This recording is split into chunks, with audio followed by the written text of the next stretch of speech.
What episode number, Marcus? It's 119. Welcome to 119 with Aaron Sadoff. Pew, pew, pew, pew, Yeah. pew. Happy hour here. We got Oktoberfest Marzen Lager. I don't think I've ever had it. Tell you what, being downtown Campbellsport, I just missed all the traffic.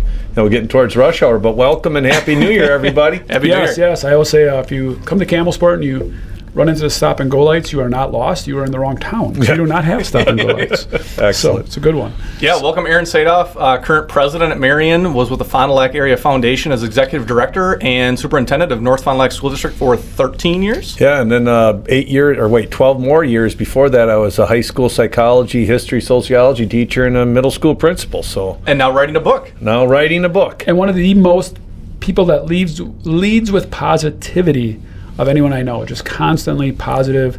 In fact, it alludes to the book that he was known as a little bit of a circus and clown actor. In his life. Oh, yeah. Which I'm like, I can relate to that. I'm like, I've been maybe told that myself. Like, Joel, you just can't be that positive all the time. I'm like, oh yeah, I can. Just watch. Watch, right? So it's what you choose to do, not what you have to do. And let's get into the book. Anything. I mean, so. Again, Aaron has won Wisconsin Superintendent of the Year award. Yeah, back in 2019, but we'll hang our hat on that for a while, right? Yeah, for sure. Days now. And really, unfortunately, in the educational system, positivity's gotten lost. And to some degree, obviously, that's give or take, and that's just putting a stereotype on it. But that just shouldn't be that way, right? We should be teaching positivity and leadership skills, and those should be core classes, in my opinion. In my opinion, I've always said that I want to. When I've spoken to a few business classes or classes, and what I do with them is I mainly work on their handshake. That I get them in a single file line. I'm like there for like career day, and I get them in a single file line, and we just work on, hello, my name is, and shake my hand, look me in the eye, firm handshake, and they have to go back in line if they don't do it right. Nice. Right, so the first person comes in, like back in line, bro. I know you can do that better, right?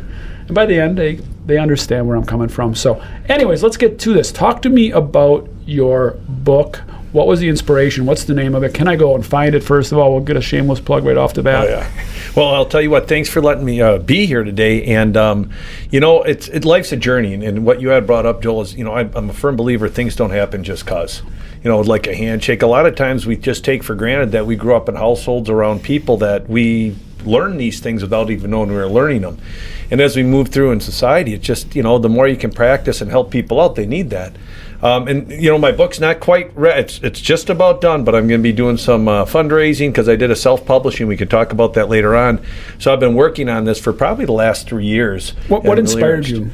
I've always wanted to write a book. I've always wanted to be an inspirational speaker. I remember one time being at this one speaker, early 2000s. Like always, like when you were a kid, you wanted to write a book, or like more like adult life? Okay. It was adult, and it's when I started to have some stories, and I thought, I think I'd like to help people. Plus, when I do some speeches and I go and help people and talk about what happened in North Fond du Lac and the leaning on positivity, it's always better to have something to leave so that people can reflect on. And you can talk for an hour, but that's just about 10% of what's in your mind. So it was always something like that. And I'm a dissertation and a couple classes short of my PhD, and I've always thought, I want to do something that shows, that does research, that puts something together. So that was really an impetus. And then, ironically, it was first time impetus has been on the program. That is. We're going to get a lot of firsts with Aaron today. We'll celebrate. There you go. Aaron's making that up if you're just listening. He's actually doing his own audio here. I saw that on a real classic thing called Office Christmas Party. Oh, and maybe it's over 18, everybody. So I drove school bus also because we really need a lot of school bus drivers during COVID and they're hard to find. So actually, my sister and I drove the bus, and she was a chaperone of North Fond du Lac for criminal justice, and we went to Kettle Moraine Correctional Institute. And it was for this RIGHT program, kind of you learn about while they're there. Well, there was this one inmate, Harlan Schwartz, he firebombed a DA's house in 1999, 2000. He did something wrong, but what happened from that? He got arrested and charged and then sentenced during truth in sentencing. So he got 37 years, no parole. So here's this guy, 37 years, no parole, same thing right now, was able to prove as a property crime. They thought that everybody was gone, but still did something wrong. Well, he's been in 25 years. At that time was 23, with no chance, unless a governor does a commutation or something, and his record's clean. I've talked to prison guards and say he's one of the best prisoners ever had. Well, as I was talking to him, what he said to me floored me. And I always, like when you would hear people say, the best way to judge somebody's future behavior, I always thought it's what they've done. Look at what they've done, right? And what he said to all these students and me and all the adults is there's this fine line of me being here and somebody being in jail. There's another guy who was talking about drunk driving and how, he had a few and it was an accident he was under the influence, and now he manslaughter went on. It's that fine line. And what Harlan said, he said the number one predictor of your future behavior is your current behavior. And when he said that really started saying, Aaron, you have something to wrap around to do a book. Because I was trying to find, that structure, that meaning, and that's why you have to have a base. You have to you can't just say I'm going to write a book and then stare at blank pages. Yeah. So the book's called Mindcraft: The Art of Positive Thinking Right Now. So the whole idea is to let people. To be fair, you're not the first person to write a positive thinking book. No, and they're all right. But here's what I've learned too during the writing process: is I am not the grocery store. Right, I'm the person buying the groceries. If you would go and Joel would go and buy the same stuff that I get, the way you present it, people might like eating yours. And I've learned that from an author standpoint. I'm not recreating the wheel. I'm just putting this information together in a way that some people might resonate more so than other people. I remember talking to all my students and other people, is like when you read a leadership book, there's like hundreds of thousands. They're all right. It's what one speaks to you. So what Harlan and I even said that being an English major is. A lot of people aren't readers, and I'm always like, one way to be a reader, to think about it is, and I always do live with that principle, life is short and you only have that much time to read. If it doesn't resonate with you in the first 50 pages, it's okay to give yourself grace and just put it away. Come back to it in 2 years, it might be the best book you wrote. Atomic Habits, people love Atomic Habits. Tried to read it twice, can't get there. I read it, I'm like, there's just a lot of it. Yep. I like his newsletter and stuff, but the book I struggle and some people love it. So again, if you don't resonate, move on to a book that does grab you at the time and place where you're at in life, for sure. So as I go into this journey, side note on that, so Joe Sanfilippo, do you know We're Joe? going to be all side flip. I still have to go back to Harlan. Oh, got Harlan. So I was learning from my friend Joe Sanfilippo, a St. Mary's Springs grad. You love to get him on the show. He writes Shout out to Joe. Great stuff. Hashtag Go Crickets, used to be superintendent up at Fall Creek. And he said that, Aaron, the average... I can't do a cricket voice. Can anybody do a cricket? Hold on. Rather can. We just did it. There it was. All right, so... I saw what you did there. He had said that the average that people read of a book is like 10 pages. I mean, of all I can think about books I have. There's some that I've looked at. I'm like, like you said later on. Yeah.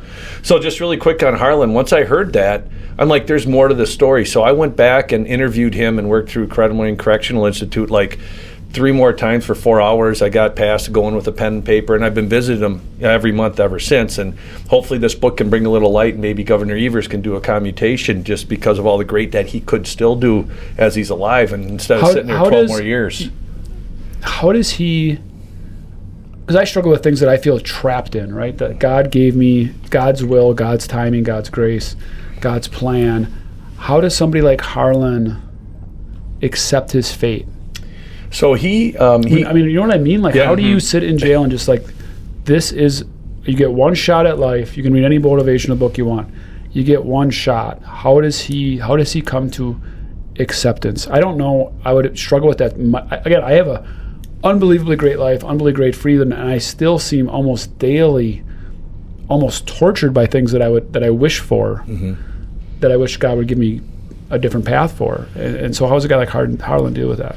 So really interesting. He grew up Jewish, and you would say Jewish just a little bit, but he was like, kind of, I think, me growing up Roman Catholic, go to church every once in a while, just really not dedicated. But since he's been in prison, he's reconnected with his Jewish faith. But more so than that, he got to a place where he found out, and he said to me one time, Aaron, as a flashlight, if I was outside in the daytime as a flashlight, I wouldn't make as much of a difference, but I'm in a dark cave, and I can help people here.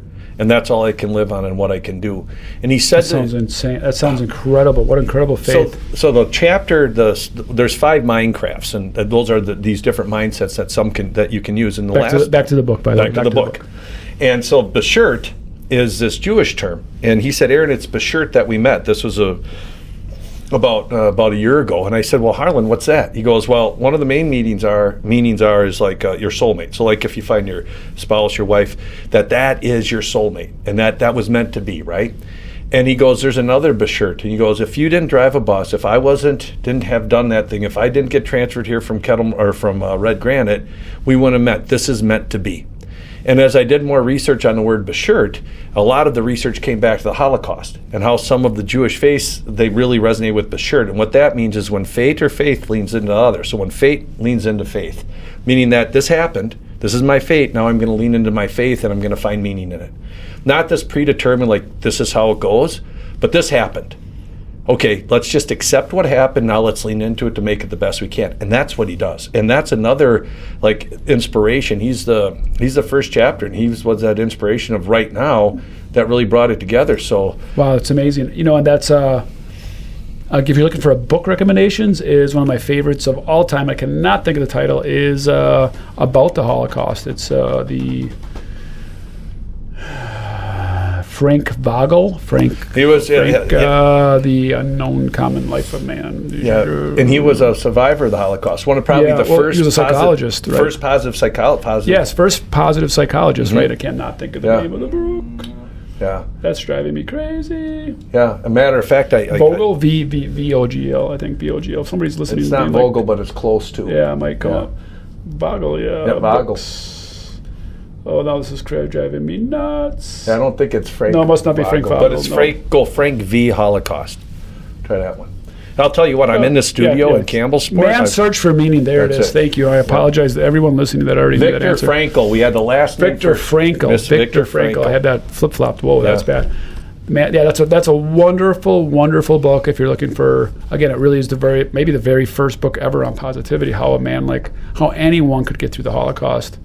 It's a hell of a good book. That one I do not reread books. That one I do reread. Yeah, and I think to that point, and then we're Harlan with a different situation. But once you're in there, it's very similar, and that reminds me of. That's what reminded me of that. Yeah, and that reminds me of the Buddha story of two arrows, and I think that what's really resonated with Harlan. So can I tell it really quick? It's your podcast, bro. Do you, man. All right, guys. No, we don't have time. We'll get the cliff notes down later. Yeah, I'll tell you what. This is I'm having more fun than I should have. I can't believe we've been talking for 4 hours already. All right. So picture this. It's a beautiful day. We're walking down Main Street in Campbellsport. You can just smell the coffee. People, it's a morning. You can hear people talking. Everybody's hustling, bustling, getting into Drexel. And then, boom! Somebody shoots an arrow into your thigh. First thing you do is you look on the ground, there's another arrow. Boom! You plunge into your other thigh. And what Buddha would say is that first arrow, that's pain, that's suffering. Last time I checked, nobody gets off this planet alive. We're all going to die. We get sick. Bad things happen all the time. That second arrow, that was a choice. Okay? That was suffering. You don't have to. So pain's inevitable, but suffering's a choice.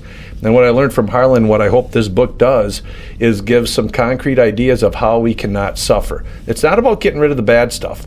Those Inside Out movies I think are wonderful from Pixar. They talk about how all of our emotions are necessary, but the positive psychology and that those strategies help us not to suffer.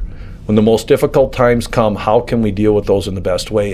And that's when I think about Harlan and inspiration, and what I'm really excited about how this book has morphed, because it's a journey, and it's that process of figuring out how you can tell that story. But that's really and I think it's also feeling your emotions and not hiding them. Mm-hmm. I have a good friend named Kelly, and she would tell me, Joel, tears are strong. Mm-hmm. It's okay to cry and feel that pain. Mm-hmm. You just don't need to suffer from it, right? It's okay to say, in this moment, this is how I feel, and then how am I going to react to my fears? We talked about that many times. I call fall 7, rise 8, right? We said, it's not how many times you fall, it's how you get your ass back up. Yep. It's not how the pain comes, because God promises you pain. Life is going to be pain. It is all part of the mysterious journey we're on, but how do you take your pain and grow from it, right? Well, and that's kind of like how you intro your book, right? Mm-hmm. How you kind of walked out the door and you were feeling down, but you're like, your dad, you kind of said, would have wanted you to walk out and just kind of face your fears, and it is what it is, right? Like that's, you own it kind of. Yeah, and what I've also learned is, have you ever, and you'll hear this one on the radio, have you ever heard yourself talking on an answer machine? Or that's old school, you could tell. Or on a podcast, like, is that how I really sound? Reality of it is yes. because our ears are located that close. And I think about that with my life. Nobody knows what's behind these eyes. Nobody knows what's going on, nor do I know what's going on with you. And what I learned in my life when you talk about positivity is I never suffered. Positive psychology hasn't existed as a science since 1998 when Martin Seligman of the APA, he was the president, said we're going to study what's right with people instead of just what's wrong. And what I've learned is I had to let people know that I struggled too. I had to let people inside, like you said, tears are strong, to let people know how hard I work, how sometimes things don't go well, how I feel bad, and maybe I struggle and I feel bad, but instead of making it for a month and do self-deprecation and getting angry and mad, maybe it's only a day or two. Well, I have a way to spin that too, right? So when I was a leader in my 30s and maybe even early 40s, I didn't think people really cared about me, right? And they didn't really care about my life, so I would say, well, how was your weekend? And you would go on and on about your weekend, and, you know, I try to have empathy and listen and all the good things. And sometimes I cared, but no, I'm just kidding, right? I mean, at that point in my life, I was just this hard driver. I probably didn't care. And then you would say, well, and Joel, how was your weekend? And you know what I'd say? Fine. And I move right on to the next thing. So what I learned is, and what I call it is the soft underbelly. Somebody pulled me aside once, I think it was Ken Wilbanks, and he said, Joel, they want to see your soft underbelly. And the more I can remember that, the more I see it in their eyes. Hey, my weekend sucked, wasn't so good, you know, just checked some boxes. I wish I was more present with my kids. Whatever my true soft underbelly is, you can see the relationship with them soars. They're like, oh, he's like a real dude. He's not some mythical creature, Aaron Sadoff, Joel Fleischman. I can relate to you. Yeah, like, oh, you're just like a normal dude. In fact, I'm wearing camo or blaze orange camo and a flannel shirt today because I recovered a deer this morning. If you are watching this instead of listening to it, I think I did shoot a doe in the holiday hunt. I secured some meat for my family. That's all you're doing is give. The old Nugent. There you go. Is that Fred Bear? Little ringing bell. Yeah. Little Fred Let's Bear. get some Fred Bear. Get some chainsaw going on. We do pray over the deer, and the person that shoots it has to lead the prayer on its journey. And then we do put a little bit of grass into it. Got that from Meat Eater for its journey to the Neverlands. That's from the Native Americans. We give them a little bit of food, and there is something very, very spiritual about taking your own meat for you non-hunters. It's okay if you are. I'm not judging you. I'm just saying the death of it all is actually quite sad, and but it's also reality. Again, back to Mindcraft, right? It's just how do you make that into meat that we're sick and here, and it's a humanely kill, and are we going to take care of the animal? And absolutely. So God bless. Yeah, and what you bring that up, and weird how we get connections. But when you're talking about what your ritual is and how you pray with the deer, you ever see the movie Avatar? I have not. Okay. Not Big like blue people. Okay. Yeah, I've seen that. So James Cameron does something. This Na'vi, who are the Avatar, they do very similar. They live off the land and they do like exactly what you're saying. And one of the things that they say is they don't say "I love you" to each other. They say "I see you." Yes, I've read about this. Yeah, and that's Salbona. Right. So that's another Mindcraft is I see you. And as you talked about your underbelly, it's about that idea of being present, about being vulnerable. About like when you're talking to somebody, are you learning more about them or are they learning more about you? It's about being able to, when somebody, it's like, I think I made this up. Have you guys ever heard of the cat paradox? No. Okay, because then I'm pretty sure I You're made it up. owning this? You're owning this? I'm owning this. And Don't this Google is it. Don't guys, Google here we go. Cat paradox. Here we go. You can Google it. You won't find it. Let's see it. Yeah, That's Google it. Put it up there. See if it's Googleable. Cat paradox. So first off, what killed the cat? Curiosity. Okay, yeah. Have you ever heard that? Curiosity killed the yes. cat? Okay, how many lives does a cat have? 9. So there we go. Be curious. Ask people about stuff. Be in the moment. And so that I see you is how can we be more present? It's not that good, so I'm guessing it's not Googleable. That was like a stretch. That was a stretch. The experiment in this experiment, the cat has sealed the box with a device that can kill it. That's not it. That's a different one. Right. But the whole idea that you're coming through that underbelly, that being vulnerable, it's not only you asking questions, but somebody asks you. You going to share? Or are you going to be like, hey, no, man, I don't talk about being human? Yeah. And also, so one of my friends, Kevin Hancock from Maine, we've had him on. Hancock Lumber. Yep. And his number one thing with workplace happiness that he chases, and just empowering the whole world is his mission, is he wants all 8 billion people. And I said, I don't dream as big as Kevin. I hope for all 800 of us here at Drexel. So we really have added that to our Drexel commitment and all of our signage and all of what we talk about.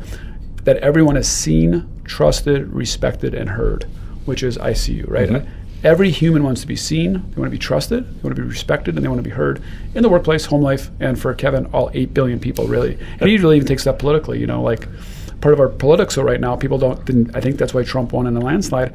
People didn't feel like their voice was seen, trusted, respected, and heard. It's an interesting way of saying things. I want to go back. For some reason, I got hung up on this. You said nothing's a coincidence a few times on the podcast already. And if you got to really slow that down to think about that. And I love doing that, and I think maybe you do that too. Yeah. The odds of us, right, us three sitting here, like you never really take into that account. It's the year 2024. Humans have existed for thousands of years. There's 8 billion people currently on the planet. The odds of us, the numerical odds of us sitting here together doing what we're doing right now is nil. It can only be from God, in my opinion. There's no way this connection that we're having at this moment, at this time, at this place, that I met you and got you on the pod, and that I met Marcus, and you have connections. Like, when you meet somebody, there is 0% chance that is, hey, you would never guess who I ran into today. Like, even getting in an act, like you said, back to Harlan, the act of getting into an accident. Right, my sister died in a car accident on Highway 41. The odds of her hitting that UPS driver square dead on at that moment, what are the odds of that? What if she got a glass of water? What if he stopped at the stop sign for 2 seconds longer? What if anything? Right, so there's not a lot of chance here at life. We like to think that we're in control. I think we like to think as humans that we're in control, so we think it's chance. I don't think there's a lot of chance going on, in my opinion. Yeah, I'll push back. There can be ripple effects and consequences. Yeah, I'll push back just a little bit. I think, and I love what you're saying. I believe, just about everything. And, I think because of what we do causes things to happen. So if you, the ripple effect for sure. So yes, it's cause and effect and for sure. If something that my dad once, he always said, Aaron, if something happened, if there's an opportunity presents itself, you don't act on it, it goes away. How many times could people get together but they don't act on it? Or they don't do that? It's free will. Again, the Holy Spirit's going to whisper at you, right? Yeah. And I'm a big Holy Spirit guy. But when I was younger, I was waiting for the Holy Spirit to give me a lightning bolt, a sign, a true sign. But I think that's a reason we have to get back to nature and sit in the woods and shoot deer and go for walks and drive without I'm a big one of driving your vehicle without your car on, which people think I'm a psychopath for your that. Radio on? Radio. Yeah, no radio, unless he's no got music, an electric one. Yeah, no radio, nothing. All that. Because I think that's when go to church and just meditate, because that's when God whispers to you, and it's free will, and it's a ripple effect, right? You hang around the top 5 people you hang around is still a real thing. I'm sure you do that in the administration schools too. Like, you're hanging around with the wrong crowd, bro, right? That's an old school saying for any administrator. It's so true. The people you put in front of you, the things you read, the music you listen to, the movies you watch are such influences. So those things influence you, that lead you somewhere. So I agree with you as well. Correct. To add on to what you were saying. Yeah, and I probably one of the biggest aha moments in my life is, I don't know if things happen or don't happen for a reason. I'm pretty sure now, and I'm meeting the Sisters of St. Agnes. That's a whole nother podcast. We should get Sister Sharon on here. That's amazing. CSA, the way the sisters think, I mean, they've saved me for faith. And pretty much her and a guy named Dick Averbeck, that's for another day. Really, I've learned that don't let religion get in your way with your relationship with God. There's so many things that just how you do that, like with you in the woods and, the way I go about doing what I do. But I don't know if things happen for reasons or not, but I'm 100% sure we get to give reasons to why things happen. And if those reasons cause us to be better, cause others to be better, cause us to have more faith, cause us to suffer less, then why aren't those okay? And I've really started to learn in my life is it's not about how Aaron Sadoff thinks. It's about supporting and learning what other people are. A great book, From Strength to Strength. I think you'd really enjoy it. It's this gentleman, and what he does is he actually was a French horn player back in the day, and he goes from fluid intelligence to crystallized intelligence. When you're a serial entrepreneur doing things all the time, running around like Mach 9 with your hair on fire, and then all of a sudden you find out people are being better entrepreneurs and these young whippersnappers are doing these things, and he goes, that's normal, because what happens is as we get older, we don't create as much, but we become more libraries. We have more crystallized memory and this intelligence, and then how do you embrace that? And I've really started to, as I've gotten older, to realize, hey, this isn't a race, this isn't a contest. You're at a place right now, and I've been blessed from being in the military to being through Act 10 to being through COVID to having children. I have a lot of experience. If I can help somebody to not go through the difficulties I had, heck yeah. But yeah, so it's Strength to Strength by Arthur Brooks, and it's one of those that it changed my life. It really, really did, and it really helped me kind of get some more ideas and information about who I can be instead of who I think I should be. Is there any other like positive people? Obviously, we talked about John Gordon a lot and things like that, but other things you look to again, right? You have these experiences. Yeah, Sean Akers, huge for me. Akers. He wrote a book called The Happiness Advantage, and then I love The Happiness Advantage. Yeah, it's very interesting. And then he wrote another one. And geez, you know, it's one of those things. This is where age comes in. But his newest book is really good about. Also, it's great we have Google now, so that helps the gaps. I'll tell you what, this is an amazing place. Anybody who ever has an opportunity, I know it's very exclusive to get into the Drexel, podcast studio, but it's pretty amazing. Not at all. Pretty amazing. Yeah, so we'll have anybody on. We'll have you on. Yeah, so a happiness advantage, but then I know. Yeah, and I'm even from Eden, for crying out loud. That's where my mom's from. Yeah, so I'm actually a Wimberger. Yeah, what else has he got going there? Yeah. So, big potential is his next one, and that his idea about big potential is how we're better together, and how we can work. And he starts this whole story about going through this man up in the Appalachians, and all this guy's watching all these fireflies, boom, boom, and they go back in like the 1920s. Some guys going through like some swamps in like Indonesia. Same thing happens. Wasn't lightning or anything. It was these fireflies that are all lighting up at the same time. I don't know how they did the research, but they found that like at an 80% plus clip, these fireflies that lit up together actually reproduced at an 80% better rate than those that didn't, because my fireflies don't light up together in my backyard. I don't know about yours. Right.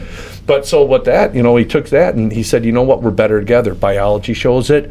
When you start thinking about malls, remember that, the big store, and now what's Amazon? That's just a mall. So commerce shows us. Look at drafting and physics. You guys use that all the time in building, that we're better together. In this book, we're social. God made us social creatures. Yeah, and to your point, so his next book, Big Potential, and most recent, really speaks to that greatly. And I was very blessed to have Sean write my forward in my book. But Happiness Advantage was made into a parable called The Orange Frog.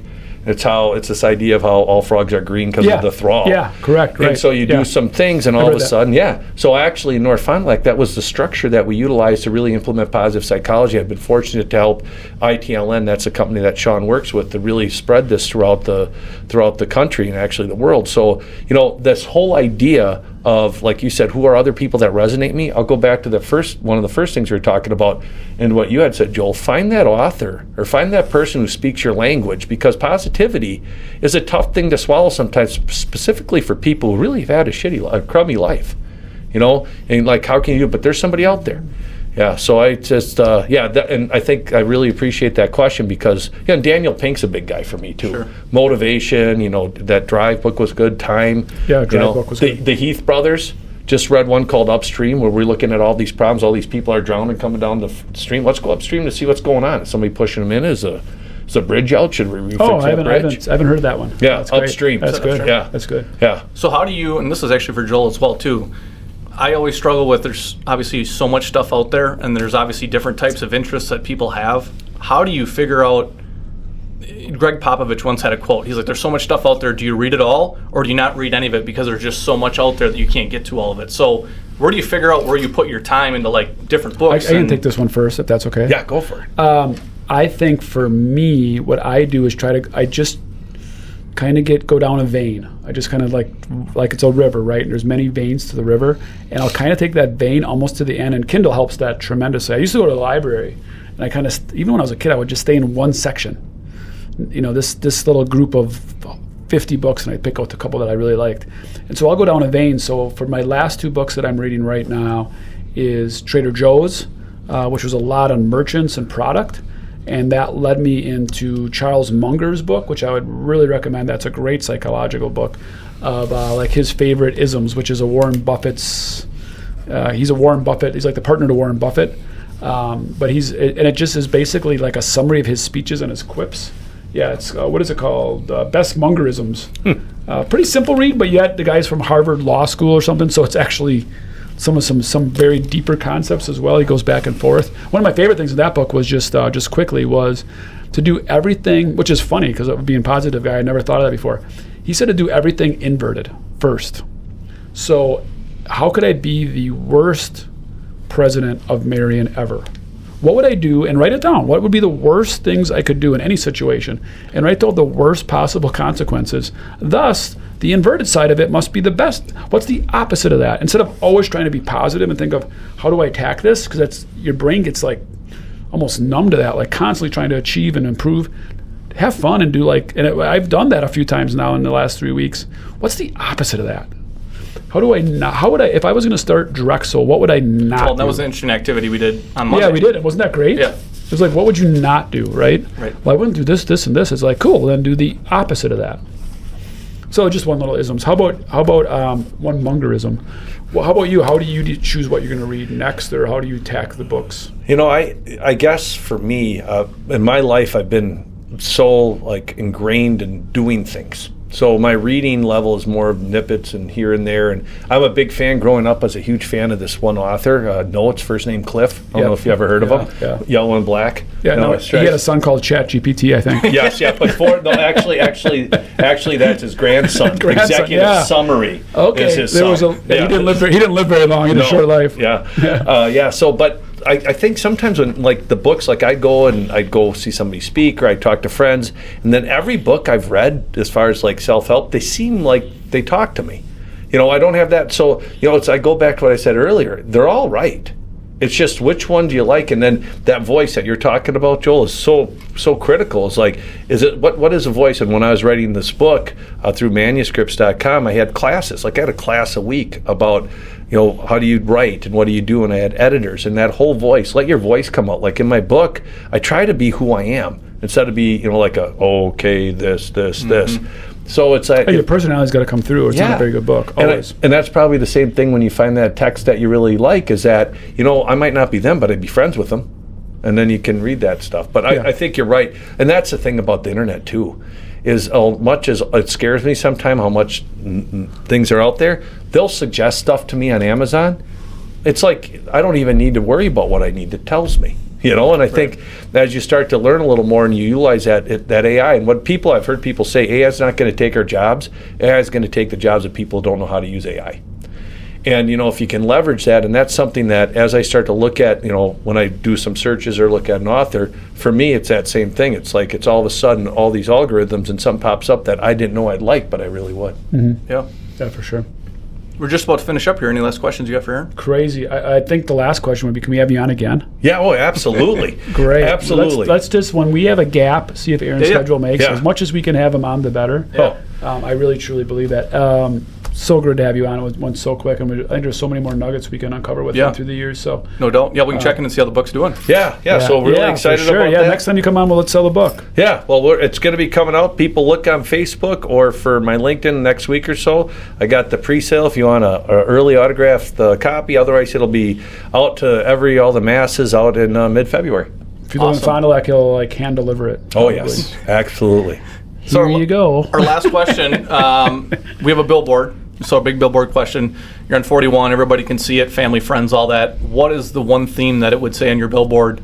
What's kind of your meaning right now that it would say to the message? Would it be Mindcraft with a picture of your book, or would it be something else? I think the first thing that comes to mind is as we're thinking is I'd have it, you matter, and then a little asterisk because how you help people. And I think for me, like I like waking up every morning. Like I love helping people. That's my favorite thing, period.